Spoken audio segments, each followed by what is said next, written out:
you've been watching all those other Monongahela 200 videos out there these days, you're going to be seeing beautiful green trees or colorful fall leaves, and this is not that video.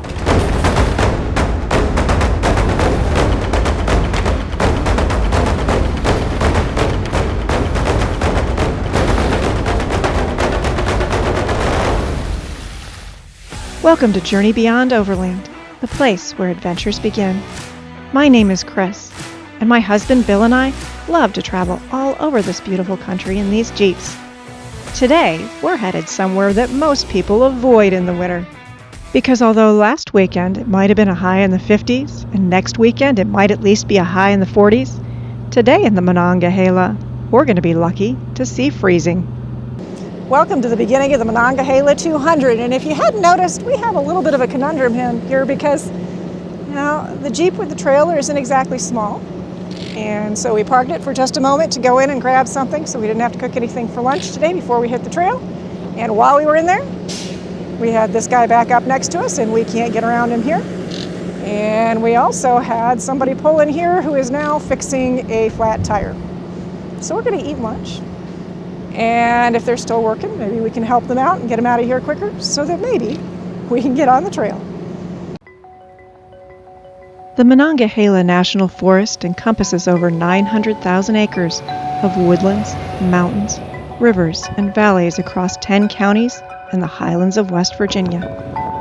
Hundreds of miles of tracks and trails crisscross this wilderness, including everything from easy Forest Service roads to more challenging tracks, like the Canaan Loop, which comes complete with rock obstacles, mudholes, and water crossings.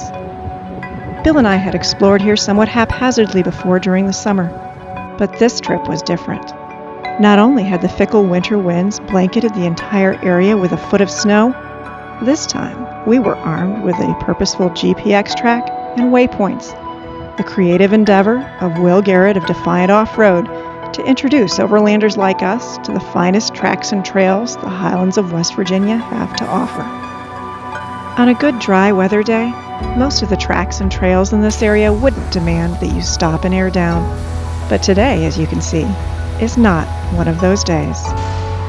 And it also just so happens that although the first 10 or 12 miles of this particular road might lull you into thinking this is an easy trail the whole way through, you'd better air down anyway, because those last handful of miles leading into Blackwater Falls State Park, well, those are a lot more cantankerous.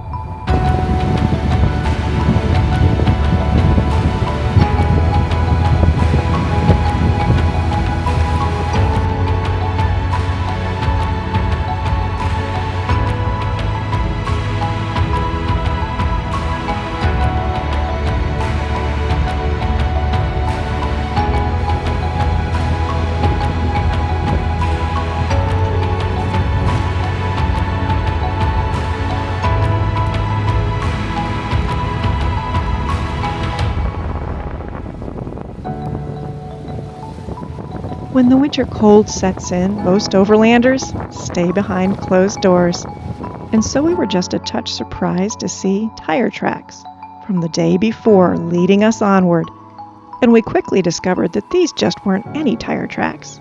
These were tire tracks of a friend.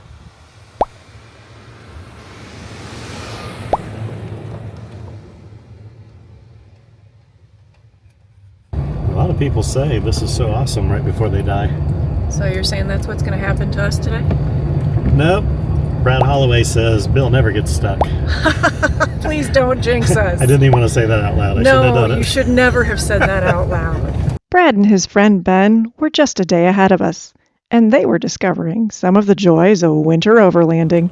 Zero problems nobody tells you about when you're like, hey, let's go snow wheeling. You can't air down your tires because the valve stems are frozen, and you can't use your winch because it's frozen to the ferry lead.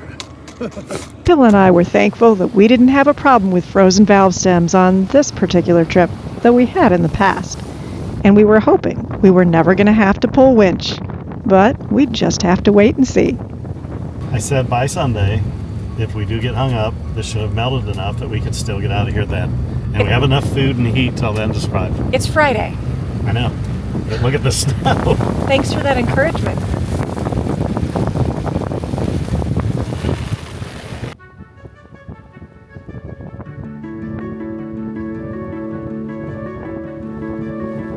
Driving the Canaan Loop in the summer is like driving into the pages of a pleasant story full of expectation. The road winds gently through a patchwork of greens and golds, with the tall pines stretching skyward, open fields adorned with wildflowers, and the lazy sunshine painting everything with a golden light. But in the winter snows, the land is wrapped in a remarkable silence, broken only by the quiet crunch of your tires in the snow as you drive through the Narnia-like landscapes.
There are no less than 7 official dispersed campsites along the southern side of the Canaan Loop.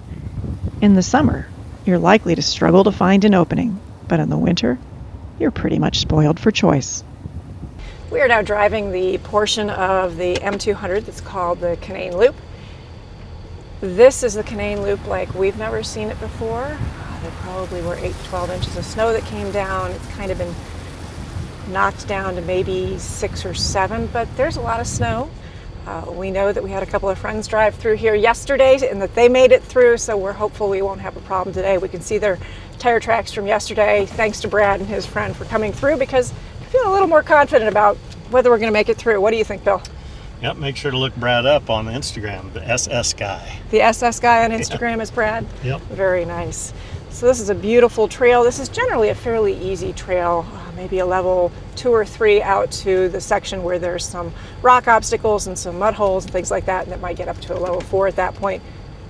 Today, I don't know what I would call this today. Would you call this a 4 just because of the snow? For sure. And then it may be a 5 when we get to the other side, but we'll wait and see. It might not be so bad. Just take it easy, enjoy it. It's beautiful. This is West Virginia like we've never driven through it before, so we're excited to share this all with you.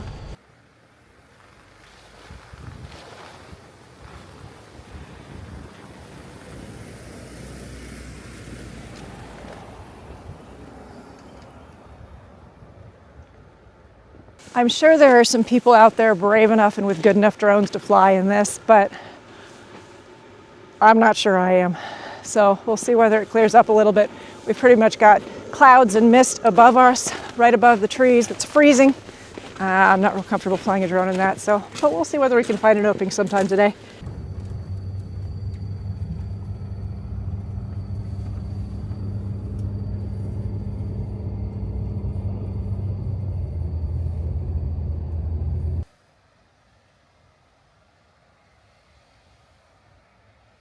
Brad, we really do want to say thank you. We can see your tracks in front of us. It's awesome because as long as we keep our tires in those tracks, we're doing good. But the minute we get off those tracks, it gets a little squirrely. So thank you so much for cutting this trail for us yesterday. It's been perfect to have those tracks to drive in.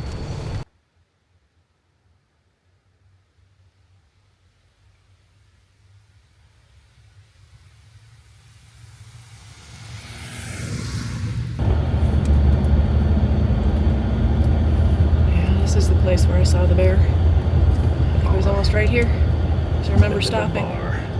Yep, he was a cute little black bar. He ran across way too fast for me to get on camera though. So I'm going to try to go around them holes, but I want to get out of the tracks. Yeah, I want to stay in the tracks, yes. Luckily, it doesn't seem to matter. I lose momentum. It's tractable snow right now. That's a good thing. It doesn't matter because the snow could get really slick really fast. That could be a whole different story tomorrow because it'll get warmer too. It might will be. worse. Maybe pure ice tomorrow. And it's just crazy drop off over there too. Yeah, I don't remember all that. Oh, I remember that very well. I So remember much talking what I about was it. saying earlier. Yeah.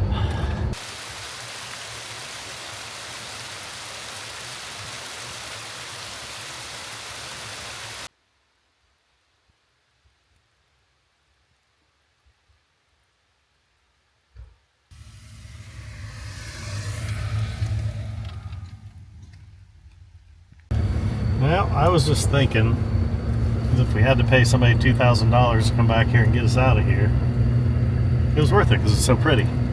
But in all actuality, I think I would just sit here till Sunday because the snow's supposed to melt, so I get my own self out. Oh my. We have food, water, got a heater. We'll be all right. I don't know if anybody would come back and get us in this. They'd probably wait till next week when it melts off. Yeah, it would be at a premium, that's for sure. Unless you had a friend, Brad or whoever nearby to come do it. Unless we're like, hey Brad, we're stuck. Are you coming to save us? Please.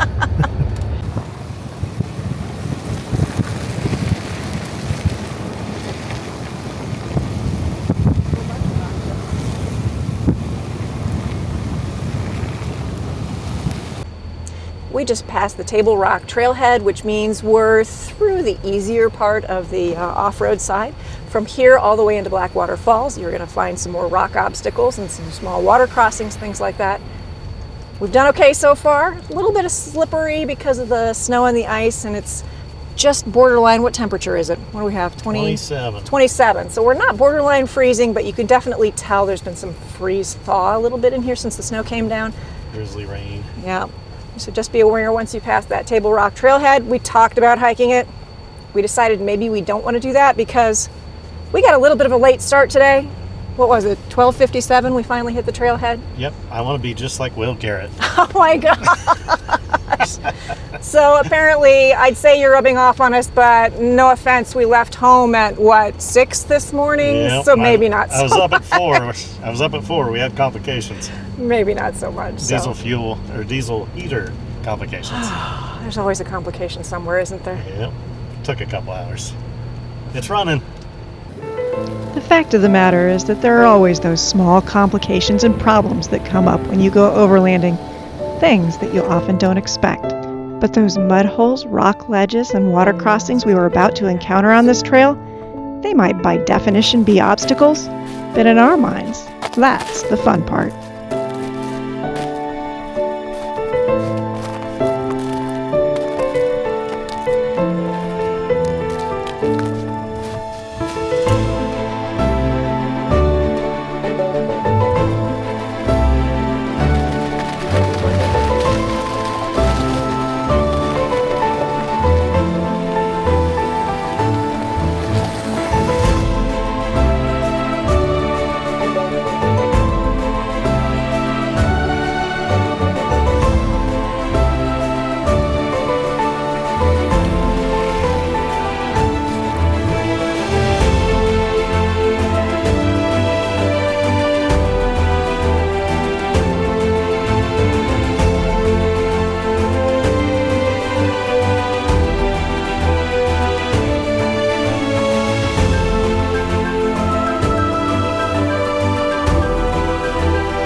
So Bill, what word was it that you believe should be in the dictionary? Odulation, that's what I'm saying underneath the snow. Odulation, as in they're odd angles and it's undulating? Yes. Okay. We're trying to Spell it as you translate. like. Translating Billy's sometimes is very interesting.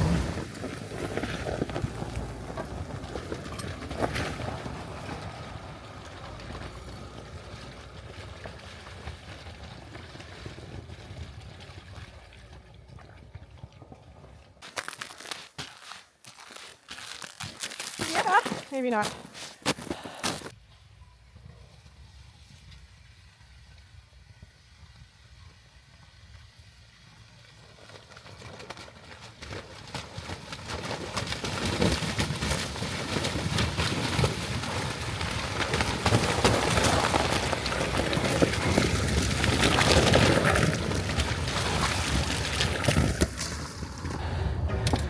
This is definitely a snow tunnel.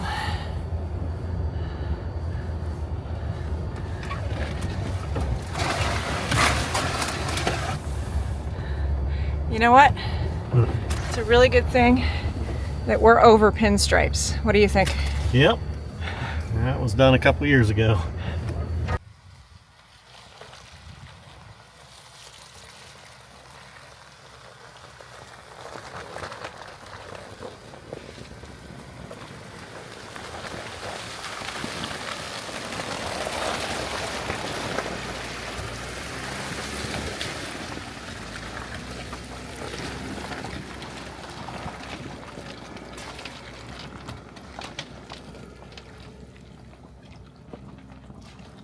I mean, there isn't anything ahead that would cause me no concerns any different than this. Just some rock stuff.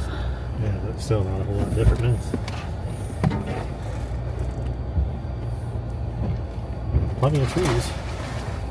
Yeah, there are plenty of good winch trees if we really need them, which we hope we don't.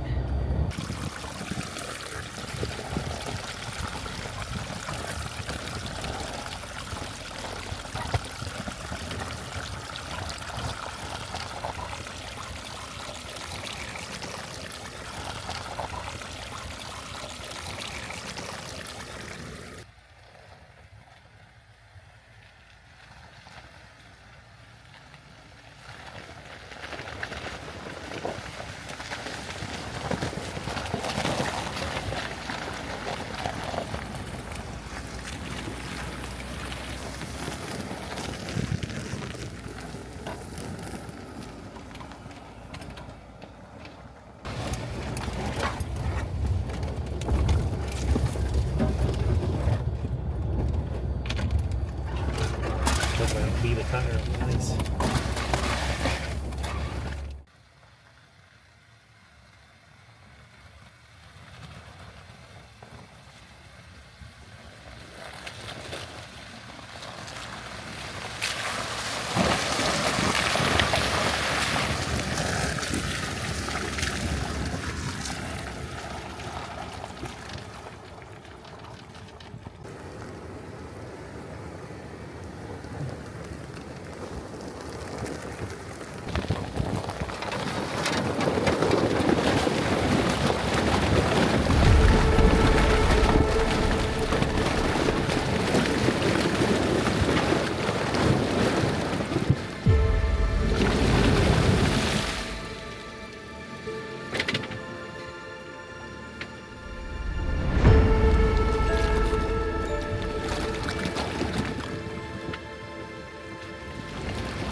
ducking for some reason over here.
So that is the end of the portion of the trail known as the Canaan Loop Trail. Obviously that last little bit took a lot longer to drive, a lot more obstacles on it. Some that, well, we almost had to get a winch out, but we didn't.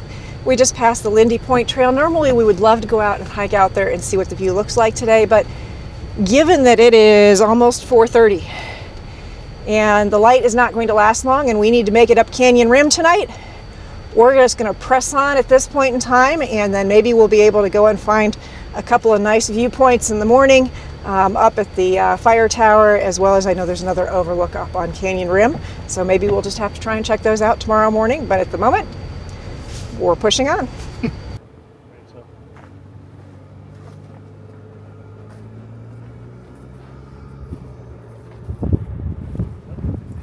We chose not to hike out to Lindy Point, which apparently was a very good plan because we're at another overlook and you really can't see much because the frozen fog has settled in. So we may stop at another overlook or two as we drive through Blackwater Falls, but we're probably not going down to the falls today. We just don't have the time. If you do have the time, stop. It's beautiful. Bill and I had driven the Canyon Rim Road several years ago in the summer, and we recalled this as an easy Forest Service road except for one washout. Today, however, this road felt a lot more deteriorated underneath that snow, and we realized it was going to take us a lot longer to drive up to our intended campsite than perhaps was advisable.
So this is the first campsite up along Canyon Rim that's marked.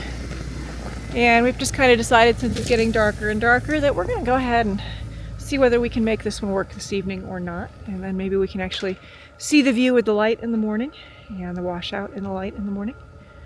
And so Bill is trying to maneuver to get us set up for our winter camp setup. During the summer months, we usually rely on our 270-degree awning on the Gladiator for inclement weather. We cook on a Genesis jet boil stove and carry a small Ignic propane fire pit that's more about show than heat. In the winter, however, we take our Gazelle gazebo, a large outland living propane fire pit that is great for heating up that Gazelle, and we cook on a cast iron skillet over the fire pit. Snow here is just a bit deep, just about halfway up my knees. During the winter, we also carry a lot of diesel fuel, because that diesel heater, that is a lifesaver.